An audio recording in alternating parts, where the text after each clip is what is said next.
നമസ്കാരം. Jupiter money zero balance saving account open ചെയ്തവർക്ക് Jupiter mobile banking application എങ്ങനെ ഉപയോഗിക്കാമെന്നാണ് ഇവിടെ കാണിക്കാൻ പോകുന്നത്. ജൂപ്പിറ്റർ മണി സേവിംഗ് അക്കൗണ്ട് ഓൺലൈനായി എങ്ങനെ ഓപ്പൺ ചെയ്യാം എന്നൊരു വീഡിയോ നമ്മൾ നേരത്തെ ചെയ്തിട്ടുണ്ട്. ഓൺലൈനായിട്ട് സീറോ ബാലൻസ് അക്കൗണ്ട് ഓപ്പൺ ചെയ്യാൻ താല്പര്യമുള്ളവർ ആ വീഡിയോ തീർച്ചയായിട്ടും കണ്ട് അക്കൗണ്ട് ഓപ്പൺ ചെയ്യുക. അക്കൗണ്ട് ഓപ്പൺ ചെയ്യുന്നതിനുള്ള ലിങ്കും അക്കൗണ്ട് ഓപ്പൺ ചെയ്യുന്നത് എങ്ങനെയെന്ന് അറിയുന്നതിനുള്ള വീഡിയോയുടെ ലിങ്കും ഈ വീഡിയോയുടെ ഡിസ്ക്രിപ്ഷനിൽ കൊടുത്തിട്ടുണ്ട്. ആവശ്യമുള്ളവർ അത് കാണുക. അപ്പോൾ നമുക്ക് ജൂപ്പിറ്റർ ആപ്ലിക്കേഷൻ എങ്ങനെ ഉപയോഗിക്കാമെന്ന് നോക്കാം.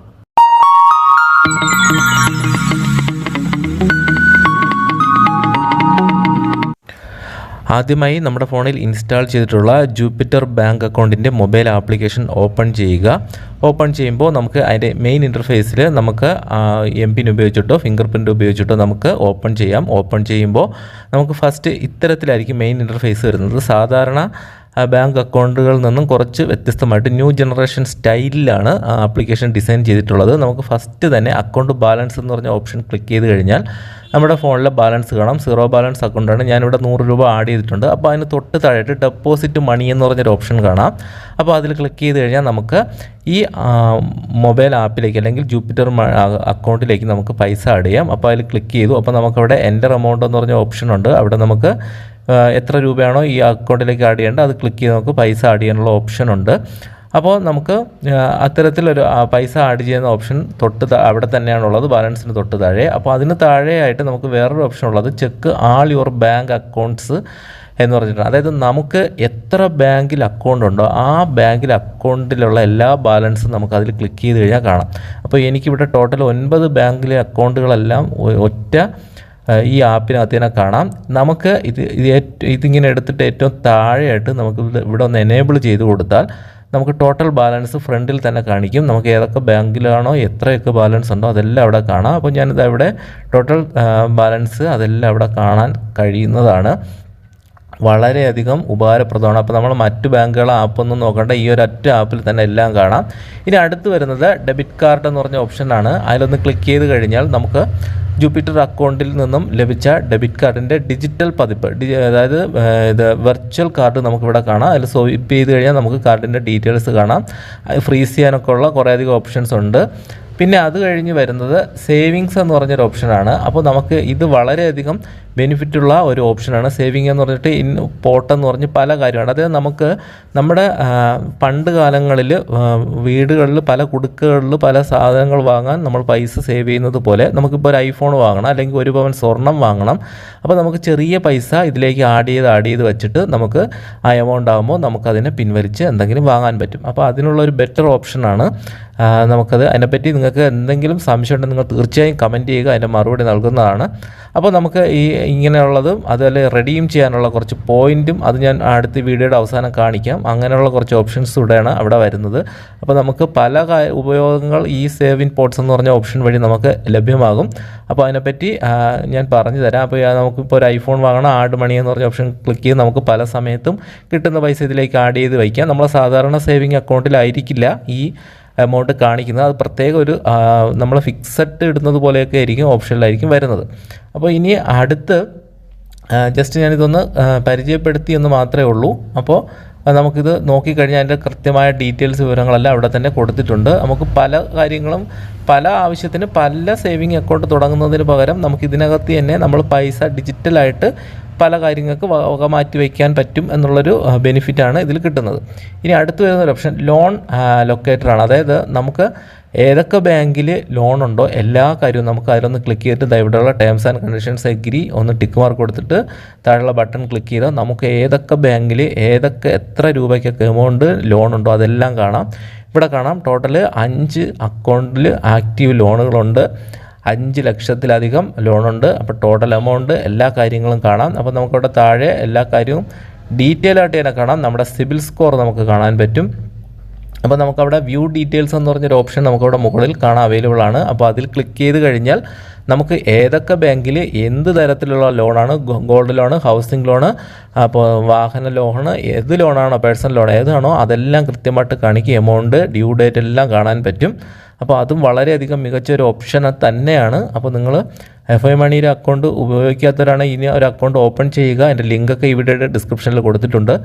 അപ്പോൾ അത് കഴിഞ്ഞ് വരുന്നത് നമുക്ക് പോർട്ട്ഫോളിയോ എന്ന് പറഞ്ഞൊരു ഓപ്ഷനാണ്. അത് നമുക്ക് മ്യൂച്വൽ ഫണ്ടിലൊക്കെ അക്കൗണ്ട് ഉണ്ട്. നമ്മൾ മ്യൂച്വൽ ഫണ്ടിലൊക്കെ ഇൻവെസ്റ്റ് ചെയ്യുന്നുണ്ടെങ്കിൽ അതിൻ്റെ ഡീറ്റെയിൽ ഒക്കെ കാണാനാണ്. അപ്പോൾ അവിടെ ആക്റ്റീവ് ആയിട്ടില്ല. അത് കഴിഞ്ഞ് റെഫറൽ എന്ന് പറഞ്ഞൊരു ഓപ്ഷൻ കൂടെ അവിടെ വരുന്നുണ്ട്. ഇത്രയുമാണ് അവിടെ മെയിനായിട്ട് വരുന്ന ഓപ്ഷൻസ്. അത് കഴിഞ്ഞിട്ട് റീസെൻറ്റ് ട്രാൻസാക്ഷൻസ് എന്ന് പറഞ്ഞൊരു ഓപ്ഷൻ ഉണ്ട്. അതിൽ ക്ലിക്ക് ചെയ്താൽ നമ്മൾ പൈസ ട്രാൻസ്ഫർ ചെയ്തതും ഇതിലേക്ക് ഡെപ്പോസിറ്റ് ചെയ്തിട്ടുള്ള എല്ലാ ട്രാൻസാക്ഷൻസ് ഡീറ്റെയിൽസും കാണാൻ പറ്റും. അത് കഴിഞ്ഞ് വരുന്നത് നമ്മൾ നേരത്തെ പറഞ്ഞ ഓരോ പോർട്സുകളൊക്കെ തന്നെയാണ്. അതിൽ ജൂപ്പിറ്റർ അക്കൗണ്ടിൻ്റെ പ്രോ അക്കൗണ്ട് എന്ന് പറഞ്ഞൊരു ഓപ്ഷൻ കൂടെ ഉണ്ട്. അതായത് നമുക്ക് സാലറി അക്കൗണ്ട്, നമുക്ക് ഏതെങ്കിലും പ്രൈവറ്റ് കമ്പനിയിലാണ് അല്ലെങ്കിൽ ഒരു ഗവൺമെൻറ് ജോബാണെങ്കിൽ അതിൻ്റെ സാലറി നമ്മൾ ഈ അക്കൗണ്ടിലാണ് ക്രെഡിറ്റ് ചെയ്യാൻ വേണ്ടി കൊടുത്തിട്ടുള്ളതെങ്കിൽ നമുക്ക് അങ്ങനെ ഒരു അക്കൗണ്ടായിട്ട് ഇതിനെ മാറ്റാം. അപ്പോൾ അതിൻ്റെ കുറച്ച് ബെനിഫിറ്റ്സ് കൂടെ കിട്ടുന്നതാണ്. നമുക്ക് അല്ല എങ്കിൽ സാധാരണ സേവിങ് എന്ന് പറഞ്ഞ് മുകളിൽ കൊടുത്തിട്ടുണ്ട്. ആ ഓപ്ഷൻ ക്ലിക്ക് ചെയ്താലും ഉപയോഗിക്കാം. ഇത് നമുക്ക് വരുന്ന സ്കാൻ ആൻഡ് പേ എന്ന് പറഞ്ഞൊരു ഓപ്ഷനാണ്. ഇത് നമുക്കറിയാം, നമ്മൾ ഏത് കടയിൽ ഇപ്പോൾ പോയി കഴിഞ്ഞാലും QR കോഡ് കാണാം. ഗൂഗിൾ പേയുടെയോ ഫോൺ പേയുടെയോ ഏത് QR കോഡ് ആയിരുന്നാലും നമുക്ക് ഈ സ്കാൻ പേ എന്ന് പറഞ്ഞ ഓപ്ഷൻ ഒന്ന് ക്ലിക്ക് ചെയ്ത് നമുക്ക് സ്കാൻ ചെയ്യാം അവിടുത്തെ QR കോഡ്. എന്നിട്ട് എത്ര രൂപയാണോ എമൗണ്ട് ടൈപ്പ് ചെയ്ത് കൊടുത്തിട്ട് നമുക്ക് പേയ്മെൻറ്റ് ചെയ്യാൻ പറ്റും. അതിൻ്റെ നല്ലൊരു ഓപ്ഷനാണ്. അപ്പോൾ നമുക്ക് ആപ്ലിക്കേഷൻ ഓപ്പൺ ചെയ്യുമ്പോൾ തന്നെ സ്കാൻ പേ കാണാം. അപ്പോൾ നമുക്കിങ്ങനെ പേയ്മെൻറ്റ് ചെയ്യാൻ പറ്റുന്നതാണ്. അപ്പോൾ ഇത്രയും മെയിൻ ഇൻ്റർഫേസിൽ ഏറ്റവും താഴെ ഹോം എന്ന് പറഞ്ഞ ഓപ്ഷനിൽ വരുന്നതാണ്. അത് കഴിഞ്ഞ് ഏറ്റവും താഴെ ഇടത് സൈഡ് രണ്ടാമത് ട്രാൻസ്ഫർ എന്ന് പറഞ്ഞ ഓപ്ഷനുണ്ട്. ഇതാണ് നമുക്ക് 2 ഓപ്ഷനാണ് പൈസ ട്രാൻസ്ഫർ ചെയ്യാനുള്ള ഓപ്ഷൻ. അതായത് മറ്റൊരാളുടെ ബാങ്ക് അക്കൗണ്ടിലേക്കും UPI പേയ്മെൻറ്റ് വഴി നടത്താൻ പറ്റും. അപ്പോൾ ഫസ്റ്റ് കാണുന്ന UPI പേയ്മെൻറ്റ്സ് എന്ന് പറഞ്ഞ ഓപ്ഷൻ ക്ലിക്ക് ചെയ്തതിന് ശേഷം ഗൂഗിൾ പേയുടെ ഫോൺ പേയുടെയോ ആരുടെയെങ്കിലും നമുക്ക് അവരുടെ UPI ID നമ്മൾ നോക്കി ടൈപ്പ് ചെയ്യുക, അല്ലെങ്കിൽ കോപ്പി പേസ്റ്റ് ചെയ്ത് വാട്സപ്പ് വഴി ഷെയർ ചെയ്ത് അവിടെ കൊടുത്തു കഴിഞ്ഞാൽ നമുക്ക് പേയ്മെൻറ്റ് ചെയ്യാം. നമ്മുടെ അക്കൗണ്ടിൽ UPI പേയ്മെൻറ്റ്സ് എന്ന് പറഞ്ഞ ഓപ്ഷൻ UPI ID അവിടെ കൊടുത്തിട്ടുണ്ട്. അതുപോലെ വലത് സൈഡ് ബാങ്ക് ട്രാൻസ്ഫർ എന്ന് പറഞ്ഞ ഓപ്ഷൻ ക്ലിക്ക് ചെയ്തും നമുക്ക് IFSC കോഡും ഡീറ്റെയിലും വെച്ച് നമുക്ക് അയക്കാവുന്നതാണ്. ഇനി ഏറ്റവും താഴെയായിട്ട് മണി എന്ന് പറഞ്ഞ ഓപ്ഷൻ ഞാനിവിടെ കാണിക്കുന്നുണ്ട്. അവിടെയാണ് നമ്മുടെ എല്ലാ സേവിങ്സുകളും കാണാൻ പറ്റുന്നത്. നേരത്തെ ഞാൻ പറഞ്ഞ ഈ പോർട്സിലുള്ള എല്ലാ കാര്യങ്ങളും അവിടെ പോർട്സ് ബാലൻസ് എന്ന് പറഞ്ഞിട്ട് കാണിക്കും. അതുപോലെ ജൂപ്പിറ്റർ സേവിങ് അക്കൗണ്ടിലെ ബാലൻസ് മുകളിൽ കാണാം. അത് കഴിഞ്ഞ് താഴേക്ക് വരുമ്പോൾ നമുക്ക് ഏതൊക്കെ ബാങ്കിൽ അക്കൗണ്ട് ഉണ്ടോ ആ അക്കൗണ്ടുകളുടെ ബാലൻസ് ടോട്ടൽ കാണിക്കും. അതുപോലെ എത്ര ബാങ്കിൽ ലോൺ ഉണ്ടോ അതിൻ്റെ ടോട്ടൽ ബാലൻസ് കാണിക്കും. പിന്നെ നമുക്ക് സേവ് ചലഞ്ചസ് എന്ന് പറഞ്ഞിട്ട് ഈ പോർട്സുകളിലൊക്കെ വരുന്ന ഡെപ്പോസിറ്റ് ചെയ്യാനുള്ളൊരു ഓപ്ഷൻ, പിന്നെ അതുപോലെ ഡിജിറ്റൽ ഗോൾഡ് വാങ്ങാനുള്ള ഓപ്ഷൻ, ഇൻവെസ്റ്റ്മെൻറ്റ് ഇതെല്ലാം വരും. അത് കഴിഞ്ഞ് ഏറ്റവും താഴെ വലത് സൈഡ് രണ്ടാമത് കാർഡ് എന്ന് പറഞ്ഞ ഓപ്ഷൻ. അപ്പോൾ ഈ കാർഡ് മുകളിൽ കാണിച്ച അതേ ഓപ്ഷൻ തന്നെയാണ് കാർഡ് വരുന്നത്. പിന്നെ ഏറ്റവും താഴെ വലത് സൈഡ് വരുന്ന ഹെൽപ്പ് എന്ന് പറഞ്ഞ ഓപ്ഷൻ, അതിൽ ക്ലിക്ക് ചെയ്ത് കഴിഞ്ഞാൽ നമുക്ക് എന്തെങ്കിലും കസ്റ്റമർ കെയറുമായിട്ട് കോൺടാക്ട് ചെയ്യണോ, നമുക്ക് എന്തെങ്കിലും ആവശ്യമുണ്ടെങ്കിൽ നമുക്ക് എന്തെങ്കിലും ഹെൽപ്പിന് വേണ്ടിയിട്ട് നമുക്ക് ഈ ഓപ്ഷനും ഉപയോഗിക്കാവുന്നതാണ്. ഇത്രയുമാണ് ജൂപ്പിറ്റർ അക്കൗണ്ടിൻ്റെ മെയിൻ ഇൻ്റർഫേസിൽ വരുന്ന കുറച്ച് കാര്യങ്ങൾ. ഇനി കുറച്ച് കാര്യങ്ങൾ കൂടെ നമുക്കുണ്ട്. അപ്പോൾ ഇത്രയും നമുക്ക് കൃത്യമായിട്ട് മനസ്സിലായി കാണുമെന്ന് വിശ്വസിക്കുന്നു. നിങ്ങൾക്ക് ഇതിലെന്തെങ്കിലും സംശയം ഉണ്ടെങ്കിൽ നിങ്ങൾ തീർച്ചയായും കമൻറ്റ് ചെയ്യുക. അപ്പോൾ ഇനി മെയിൻ ഇൻ്റർഫേസിൽ വലത് സൈഡ് ഏറ്റവും മുകളിൽ റിവാർഡ്സ് എന്ന് പറഞ്ഞൊരു ഓപ്ഷനുണ്ട്. അപ്പോൾ നമ്മൾ പേയ്മെൻറ്റുകൾ ചെയ്യുമ്പോൾ നമുക്ക് ചെറിയ റിവാർഡ്സുകൾ കിട്ടും. അപ്പോൾ എനിക്കിവിടെ 10 നമ്മൾ അക്കൗണ്ട് ഓപ്പൺ ചെയ്തുള്ളൂ, 10 എണ്ണമാണ് കിട്ടിയിട്ടുള്ളത്. അപ്പോൾ നമുക്ക് 20 എണ്ണം ആയിക്കഴിഞ്ഞാൽ നമുക്കിതിനെ ക്യാഷാക്കി മാറ്റി നമ്മുടെ അക്കൗണ്ടിലേക്ക് ആഡ് ചെയ്യാൻ പറ്റും, പൈസയാക്കി മാറ്റാം. അപ്പോൾ വളരെ നല്ലൊരു ഓപ്ഷനാണ്. നമ്മൾ ആമസോണിലൊക്കെ പേയ്മെൻറ്റ് ചെയ്യുമ്പോഴും നമ്മൾ കാർഡ് ഉപയോഗിക്കുമ്പോഴൊക്കെ നമുക്ക് ഇത്തരത്തിൽ നമുക്ക് ജുവൽസുകൾ കിട്ടും. അപ്പോൾ അതാണ് നമുക്ക് ഉപയോഗിക്കേണ്ടത്. പിന്നെ മെയിൻ ഇൻ്റർഫേസിൽ ഏറ്റവും മുകളിൽ ഇടത് സൈഡ് 3 വര കാണാം. അപ്പോൾ അതിലൊന്ന് ക്ലിക്ക് ചെയ്ത് കഴിഞ്ഞാൽ നമ്മുടെ പ്രൊഫൈൽ, നമ്മുടെ പേര്, account UPI ID, account number, IFSC code ഒക്കെ കാണാം. പിന്നെ account details, app settings, payment settings, പിന്നെ റെഫറൽ ഇങ്ങനെയുള്ള കുറച്ച് കാര്യങ്ങൾ കൂടെ നമുക്കവിടെ വരുന്നുണ്ട്.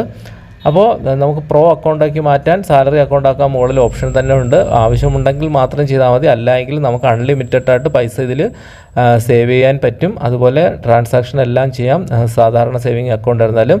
അപ്പോൾ ഈ ആപ്ലിക്കേഷൻ എങ്ങനെയാണ് ഉപയോഗിക്കുന്നതെന്ന് നിങ്ങൾക്ക് തീർച്ചയായിട്ടും ഒരു ഐഡിയ കിട്ടിക്കാണുമെന്ന് വിശ്വസിക്കുന്നു. സാധാരണ ബാങ്ക് അക്കൗണ്ടിനേക്കാളും വളരെ ഈസിയാണ്. കാണുമ്പോൾ കുറച്ച് കോംപ്ലിക്കേഷനായിട്ട് തോന്നുമെങ്കിലും വളരെ ഈസിയാണ് ഉപയോഗിക്കാൻ, വളരെ ഫാസ്റ്റായിട്ട് ഉപയോഗിക്കാൻ പറ്റും. അപ്പോൾ നിങ്ങൾ ജൂപ്പിറ്റർ ഇതുവരെ അക്കൗണ്ട് ഓപ്പൺ ചെയ്തിട്ടില്ലെങ്കിൽ നിങ്ങൾ തീർച്ചയായിട്ടും അക്കൗണ്ട് ഓപ്പൺ ചെയ്യുക. അതിൻ്റെ ലിങ്കും ഈ വീഡിയോയുടെ ഡിസ്ക്രിപ്ഷനിൽ കൊടുത്തിട്ടുണ്ട്.